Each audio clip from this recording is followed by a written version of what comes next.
I feel like I've been waiting my whole career to say this line. Avast ye scurvy dogs, prepare to be birded! Because today we're going to take you to someplace once known as the wickedest city on earth. A home to pirates, stolen booty, and jugs full of rum, but also the scene of an extraordinary natural disaster that turned this Sodom and Gomorrah on the sea to a place under the waves. Oh, I love underwater cities. I'm so excited.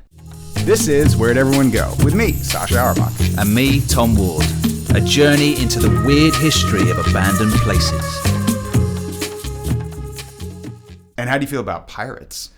Yeah, I like pirates. I've got a healthy respect for them, yeah. I tried to source an eye patch for this episode. But yeah? They said it would be bad because it would make my eyes unfocused on one side. Oh, so okay. I had to go straight. What, your doctor told you that? My doctor told me that. Sasha, can we talk about your eyes? My chiropractor told me that. I don't know why he's giving me optician's advice. There's a team of people looking after this, isn't there? Yeah, I'm pretty busted. I need a pit crew. Well, what makes this story even better is that it's in the Caribbean. I mean, where else are we going to look for pirates? Jamaica, to be precise. Okay. So we've got the video up now, and for those watching, and we are at the end of this sort of narrow, windswept peninsula that sort of juts out into a massive bay. Avast! At the water's edge, you've got this long, empty two-story building that is open to the elements on one side. And in front of it are a handful of smaller brick buildings, all in a state of serious disrepair. Are you going to do the whole thing in that voice, or? No, just that line. Okay. No, it's great. I'm happy that you're excited. I just wondered. And then nearby is an old brick fort, complete with big, heavy cannons. And there's a building behind it that's on its side and half buried in sand. Very hard. What's wrong with you, man? I think you need a chiropractor. I just wanted to try. But the most interesting part of the site is actually hidden from view. It's at the bottom of the sea. So there are buildings underwater. Amazing. I love that so much. Okay then, Sasha. How far back are we going? Well, far. We're going all the way back to 1655, when Britain captured the island of Jamaica from the Spanish. Ongoing wars, very valuable territory. And they decided that this peninsula was the perfect place for their big ships to dock. It was nice and sheltered, and where the deep water came close to the shore. You can bring those ships with a deep draft in. Okay. So what are we going to call this settlement? Well, it's a port. It belongs to the king. King Port. King Port. That's what you're going to go with? King Port? Castle Court. Castle Court? Nah, that's like an old age retirement home. Come on, think big. Crown Boulevard. Crown Boulevard. These are great suggestions. Like, you should be a cartographer, I think. Really. No, they called the settlement Port Royal. Oh yeah, that makes sense. Yeah. And I'm guessing the British wanted this because of sugar. Yeah, sweet sugar. That was the most important export from Jamaica at the time, from the plantations. But what else can you make with sugar?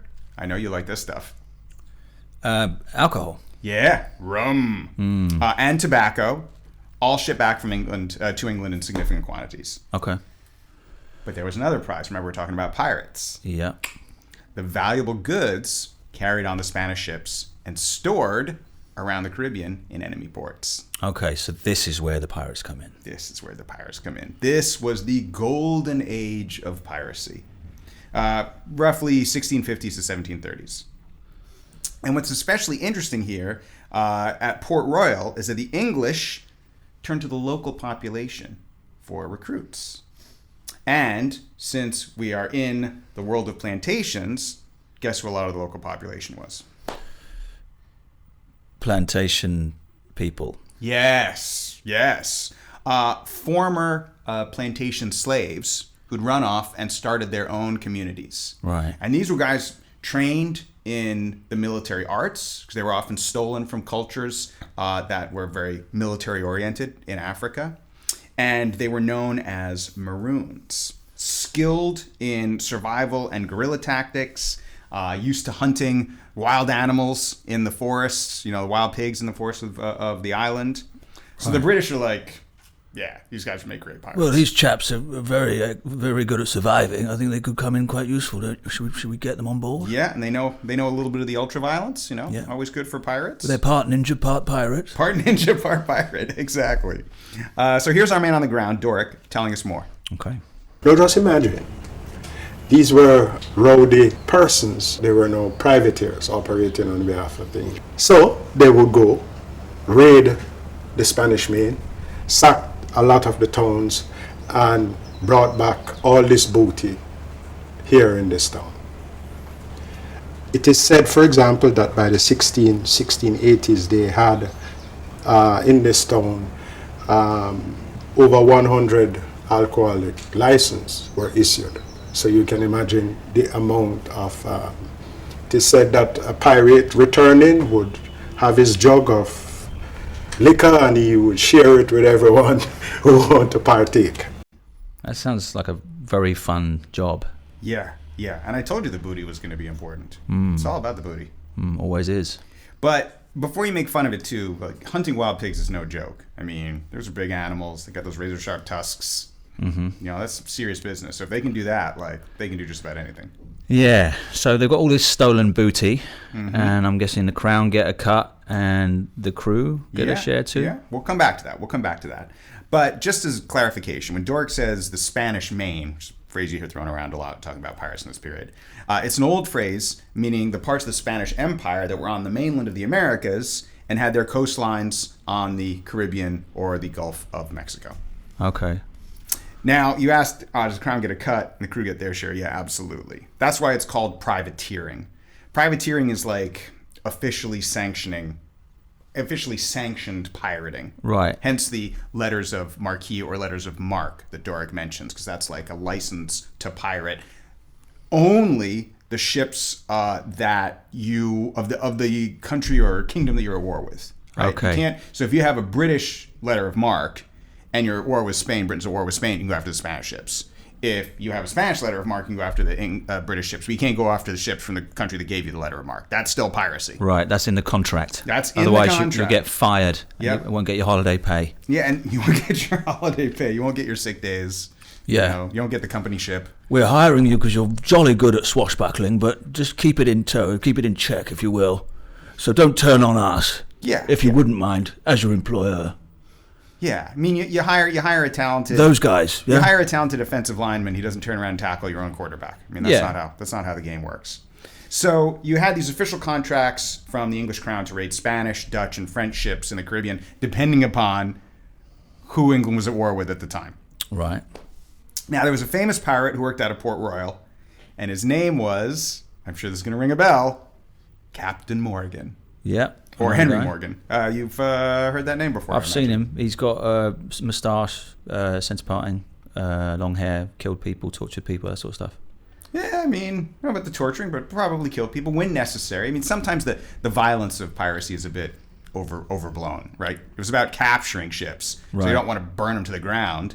And you'd often you capture them, like you give the crew a chance to join your pirate crew, or you set them on afloat in a lifeboat. Like you don't want to work up too much bad blood. You know, today's enemies might be tomorrow's allies. Yeah. But you do want to strike fear, because your goal is really to get the ship to surrender and strike its colors, not to blast it to hell and gone. So you got to do just enough roughing up, just enough terror, so that they're frightened of you. They can't quite work out what you will do, but they don't want to find out. Exactly. So, back to Henry Morgan, Captain Morgan. As well as the famous rum brand, his life and adventures form the basis of John Steinbeck's first ever novel, which is called Cup of Gold. It's the only work of historical fiction that Steinbeck ever wrote, and his famous for like Grapes of Wrath. It also featured in Ian Fleming's James Bond novel, Live and Let Die. So, pretty famous guy, eh? Yeah. Yeah, he's getting out there. Not just a rum brand. Yeah. Now, another famous pirate linked to Port Royal is a chap named Calico Jack. He once stole a ship from the harbor here, and he lived a life of pirating. But just like his pirating career was based here, his pirating career ended here because he was hanged for being a pirate. Okay. Who was he hung by? It's a good question. Well, it's an English port, so I got to assume that the English are the ones who eventually hanged him. I guess he pirated the wrong ship. Right. You got to be selective about your pirating, wouldn't you agree? Well, it seems to be quite a strict policy that the English have here. Yeah, you'd think pirating is all kind of, free. We do whatever we want. Express Yo, ho, yourself. ho. But there's clearly like rules. There's rules to pirating. There will be pillage, there will be violence, there will be murder, there will be needless blood, but we want you to do it with poise, precision, And no cursing.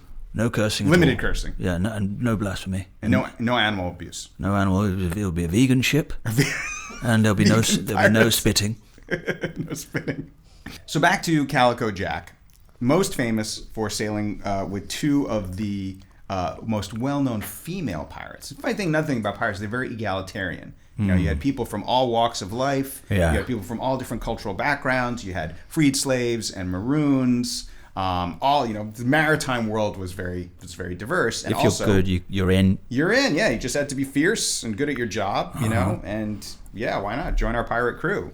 So these two female pirates were Mary Read and Anne Bonny, and they were the real deal. According to written testimony of the time, they fired their pistols at will, struck people with their cutlasses, swore, cursed, and even fought with their shirts open, revealing their bare breasts. That sounds like it's made up. It That's added. Someone is- added that bit. Look, and another thing. I'm a historian, and if the archive says that is what is reported, at least that is what is reported. But why would that be useful? Because it's hot. It's distracting. I don't know. Because boobs are very distracting when they're out. True. It's tropical weather. Maybe just for comfort. Who knows? Yeah. Buttons are expensive. I can't answer these questions. But also they were cursing and swearing. What's the difference between cursing and swearing? That's a good. What's cursing? I think cursing is when you curse someone, like "to hell with you," Right. French sailor, and swearing is just like, "Aw, damn." Right. It's not directed at anyone. God damn. Yeah, cursing is directed swearing. Okay. Swearing is just like you kick your pirate ship with your toe, and you're like, oh bloody hell, But, Okay, but you're okay. not like cursing the person who built the ship. Okay. I mean, that's my limited knowledge of cursing and swearing. I think this was maybe a time where if you cursed someone, that had a more of a kind of people took that seriously. It was like, you cursed me. I curse you. I wish ill will on your family. Yeah, and that's why you have to Like, sign against. take that back. I'll never live in No. peace because I've been cursed. Yeah, cursing and blessing was a big deal at the time. Superstitious. So back to the city of Port Royal. Business was so good that this city became one of the most important trading hubs in the entire Caribbean. It actually grew faster than any other town founded by the English in what they called the New World. There were about 2,000 buildings densely packed into 50 acres and about 7,000 people living here. Wow. So here's more from Doric about what Port Royal was like back in its heyday. Spaniards were paying in gold and silver bullion. So all of this exchange came into Port Royal. And here you had a garrison that guarded the city every day. But they said basically it was like a fair. So every day there were 3 markets going, there was the various punch houses and brothels, and it was one of the rowdiest places, and this is why maybe they called it the wickedest city in the world. It sounds like a great place for a stag do. It really does. I like the term punch houses. Like, Yeah. you see the nice like pirate rum punch. Right. Mostly rum. What is a punch house? It's a place where they serve rum punch. Oh, okay. Because the rum at the time isn't this refined, smooth stuff that we get now. It's like pretty harsh. So you want to mix it with a little fruit juice, which is available, right? Because you're in the tropics. Makes it go down a little bit easier. Okay, nice. And then a morning of nothing but regrets. Yeah. It's like I didn't know she had a hook when I was late. I'm guessing also there would be a stigma if you were seen to be mixing your rum with too much fruit juice. There would be rumors would start about your masculinity and That's a good point. The You gotta level keep of- the rum to punch ratio at the proper level. yeah, People one of question these your ability fancy pirates. I mean, who's gonna be afraid of a dude who drinks juice? I mean, even the vegan pirates, they had strong rum punch, I imagine. Yeah. What to overcompensate? Yeah, exactly. Now, it's all fun and games, but we shouldn't forget that a lot of violence was involved, and also that the slave trade was a big part of the economy at the time. So there's definitely a dark side to piracy. that sometimes gets a bit romanticized when they tell these stories. But then again, some of these pirate crews, as we mentioned, were made up of freed slaves. So we know, as we said, that these are very egalitarian, and where in other walks of life you might face very serious bias because you come from an enslaved background, pirates were apparently cool with it. Mm-hmm. Yeah, it's a complicated dynamic going on there, isn't it? But you're only ever one piece of information away from realizing you were wrong about everything. Yeah. In fact, there's a very famous book by a chap named Marcus Rediker called The Many-Headed Hydra, and he talks about pirate ships as an experiment in radical democracy. You know, because as you said, we got women, we have, freed slaves, we got people from all walks of life. Yeah. It's pretty cool. Yeah. You don't expect to hear that from back in the day. Yeah, as you say, you dig into these things and you find unexpected information, no doubt. So Port Royal was a big, significant place, all these buildings, but looking at these pictures, it doesn't seem to be. Where is it? Where is it all? Well, something very dramatic happened on June 7th, 1692, precisely at 11:43. And what could cause a town to disappear? Well, a severe earthquake ripped through, followed by a giant tidal wave. And within minutes, 2/3 of the town disappeared under the waves. Oof. That's chilling. Yeah, it was an absolute catastrophe. 2,000 people were killed immediately, and another 3,000 died of injuries and disease shortly after. Wow. That's a horrible morning. Yeah, that's a dark day in the history of Port Royal. And before lunch as well. And before, like right before lunch. Yeah, people were just getting their pork sandwiches ready to drink with their rum punch, and then giant tidal wave. Yeah, because having your house submerged in a freak earthquake tidal wave is one thing, but being hungry while it's happening. Yeah, that's way worse. And no plastic bags to keep the stuff dry. That would be a damp pork sandwich. Yeah, and we're assuming it was at 11:43. How do we know? That's a good question. We know because a battered pocket watch was recently recovered from the area with its hands frozen exactly at 11:43. Okay. That assumes that it was still working at the time. Yeah, you're right. It could have been a broken pocket watch. There's a lot of assumptions attached to that. Yeah. I mean, we have to assume some things. Otherwise, there'd be no stories, would there? Yeah. I mean, what we can assume is that the dude wasn't sitting there just winding it like when the tidal wave was coming. Like, I want to make sure I know exactly when this happened. Yeah. A very particular man. Yeah. Let me put down my pork sandwich and wind my pocket watch. Yeah. Okay. So that's it for Port Royal? Well, they managed to recover, and trade and privateering brought back prosperity. But another disaster struck in 1703. This time, fire. But let's talk about that after the ad break.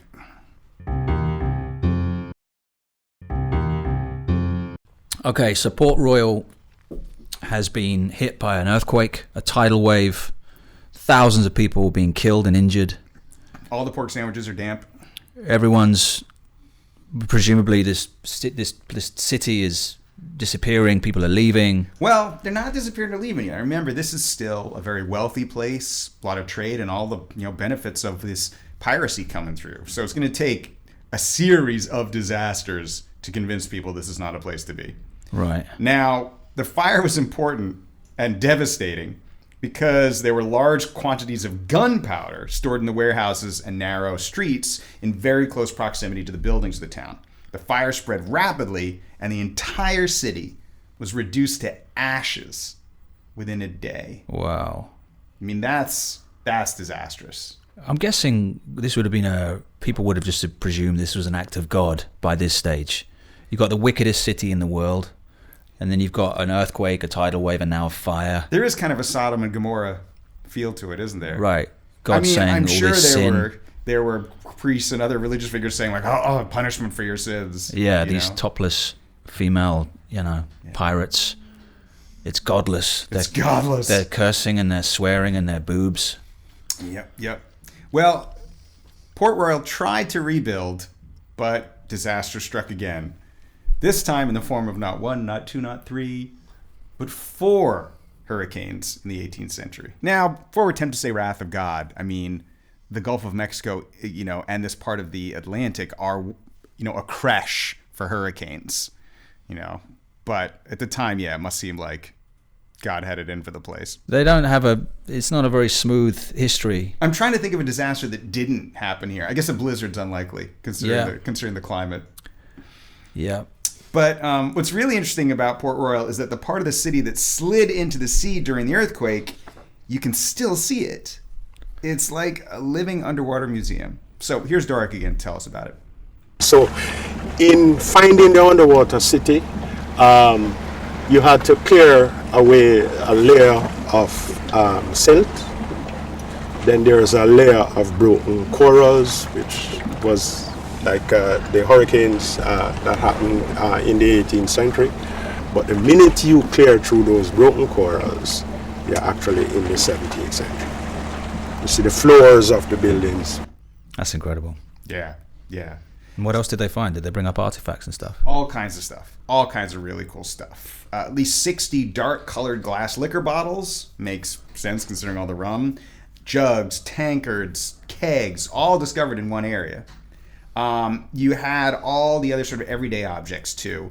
Clay tobacco pipes, spices, silver plates, measuring scales and weights. Those were all found underwater. And there's the remains of a 70-foot-long ship that washed over from the harbor in the tidal wave that followed the earthquake, and it's resting in the middle of one of the submerged buildings. Man. Crazy, huh? Why is that so exciting to me? Is that a boy thing? I don't know, man. There's something cool about a ship. I want to be in the there. I want to live there. Yeah. In like underwater. In the ship. And normally you gotta, you want to play like you're in a ship in your house. You got to get a big cardboard box and like, yo ho ho, I'm a pirate. But in this case, you don't need the box. The ship's already there. It's a game that's made itself. That is just brilliant. I want to go there. You know what? I'm going to leave my girlfriend and baby, and I'm going to move. And you're going to move into the underwater. I want to be there. House. You know, you get your calling in life. You got to follow your joy. You only get one shot. That's true. And this sounds like where I need to be right now. Yeah, and maybe some of those recovered glass bottles still have rum in them. You never know. Yeah. Now, here's something kind of cool from a historical perspective about Port Royal. It's because it was a place where people from all different economic and social backgrounds were consuming what were luxury products at the time, things like tobacco and rum. This was not the case as much in Europe at the time because all this stuff is produced in the tropical area in the Caribbean. And some historians talk about it as really one of the beginnings of consumer society. Yeah. A society where a lot of the economy is just ordinary people buying goods that they can afford. Right. So I think that's kind of cool part about it. So it's the origin story of capitalism in a way. Or kind of part of the origin story of consumerism. Consumerism. Right. Capitalism too. I mean, these plantations were run on a kind of capitalist model by the 18th century. Really, it's not about customary exchange; it's about making a profit. Okay. So what about the buildings that are still on the land now? Well, the fort here is called Fort Charles. It's formerly Fort Cromwell. A little English Civil War history there. And it was the only one of the 6 original forts that survived the earthquake in 1692. It was the first thing built by the English these forts were the first things built by the English when they captured the island. But it looks completely different today because it was entirely rebuilt by the British Navy in the 19th century. Got a little update, a little house fort makeover. I just put in hardwood floors. It's very exciting to do that kind of upgrade. But in this case, it's like thicker walls, bigger cannon. Soft closed toilet seat. Soft closed toilet seat. It's very important. Yeah. Double glazed windows. Yeah. Got to keep the cold out of those horrible Caribbean winters. Yeah. Toilet inside the house. Toilet inside the house, next to the ship. Yeah. Nice. And a very, very famous, the most famous British admiral of all time was stationed here between 1779 and 1781. Our man, Horatio Nelson. Okay. Yep. But he was ill from recurring bouts of malaria for most of the time, so he didn't really do much. Okay. For Horatio. And what about the building on its side behind the fort? Glad you asked. That was an artillery store for the British Navy. And an earthquake in 1907 briefly turned the ground underneath it into quicksand, and one side of the building sank. Okay. Boom. That's fun. So now they call it Giddy House, because walking through it makes you feel giddy because, it's on its side. It's a very kind of literal joke. Okay, yeah. Not like yours, which are very deep and philosophical. Yeah, I mean, that's a good afternoon. Walking on a sideways house Yeah. with your rum bottle in one hand, pork Mate. sandwich in the other. You could do it to sober up. Go and walk in the Giddy house. Yeah, that'll do the trick. The long two-story structure with the iron pillars is the Old Navy Hospital, dates back to about 1818. And it has survived all the earthquakes and hurricanes because it was built using an early form of earthquake-proof engineering. The whole building can actually move to side because it sits on a raft-like base that moves when earth or the building moves. So it kind of keeps it stable. No giddy house. That's ingenious. Yeah, and good thing to make a hospital out of, because that's a place you can't necessarily move the residents from. So you want it to stay standing. And that's why that one looks completely untouched. That one looks better. That one looks much better. Though it is also empty. Yeah. So Navy operations ceased in 1905. Jamaica becomes an independent country in 1962. And today, Port Royal, it's a quiet little fishing village, about 2,000 people. And that's pretty much that. And our producer, Lewis, went to Port Royal. Anything you'd like to add, Lewis? Well, the airport is actually on this peninsula. So when we landed, instead of sort of turning left and seeing like the whole of Jamaica, if you turn right, all you've basically got there is Port Royal. So didn't get to see much of Jamaica, but got to see obviously a lot of Port Royal. And yeah, the night before I met Doric, there was a full-on rave going on at the hotel. Nice. Style rave, so that was interesting. My whole bedroom was literally vibrating with the party going on. While you were trying to sleep for the... More exactly, I was trying to get ready for the big Really? I interview. hear Jamaican parties are pretty calm and they don't like loud music. Or It was so loud, honestly. I went down to reception just to see what was going on. There was just no one there. Just They were up people. there dancing. they were there at the party. Yeah. It was like just people going around in like swimming costumes, just like with drinks in their hand. I was like, what's going on here? But anyway, I survived that. And Would you mind turning it down? Trying to record a history See how that works. series in the morning. We're doing fact-based podcast. Please. Is this how you live? Christ, does anything get done around here? I wonder what I said. I can't remember. I think it was very bleary-eyed. I think I said, when's this ending? This party? Yeah. And no one really gave It me. ends when it ends, Mom. When's it ending? But there was, Don't you have an 11 p.m. quiet time? in the morning, I remember having salt cod in my baked beans. Oh yeah, I like salt cod. What is it? It's, Is it what it sounds like? Yeah, salted bits cod. of salted cod. Oh, okay. Yeah, so that was in the baked beans. That was a nice sort of touch of home with the baked beans with a little Jamaican twist. And then we interviewed Doric. You might have heard on one of the interviews there the sound of water in the background. We actually went out on a boat. I saw, yeah. Yeah, so we were sort of cruising around on top of the underwater city. Not that you could see anything underneath because it wasn't clear enough, the water, but it was nice to know the sort of feeling of sort of Knowing? being on top of it. He seems like a fascinating guy.